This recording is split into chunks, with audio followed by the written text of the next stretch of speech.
خلکو څنګه ولې د عبدالباقي حقاني ارمان وکړو؟ حقاني څنګه د لوړو زده کړو وزیر باندې نیوکې وکړې؟ دا ټول جزئیات همدې ویډیو کې راسره وګورئ. ملګرو، که تاسو زموږ چینل کې نوي یاست، مهرباني وکړئ د ویډیو کتو نه مخکې چینل درسره سبسکرایب کړئ. سلام، ستړي مشئ، وخت مو بخیر. عبدالباقي حقاني: افغانستان عصري علومو ته سخت اړتیا لري. د ازموینو ملي ادارې رئیس عبدالباقي حقاني نن په یوه ټویټ کې لیکلي چې که په لوړو زده کړو کې تشه پیدا شوه، نظام ته به ډکول اسانه کار نه وي.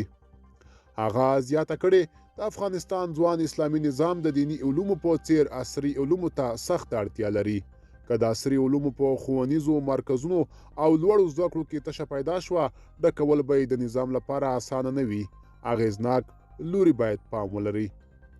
عبدالباقي حقاني تر دې مخکې د لوړو زده کړو وزارت سرپرست و او وخت ناوخت به د عصري علومو د محصلانو، استادانو او پوهنتونونو په اړه بېلابېلې څرګندونې کولې. ملګرو، دا زموږ چمتو شوی ویډیو. که تاسو هم د ویډیو په اړه څه نظر لرئ، موږ سره کمنټ کې شریک کړئ.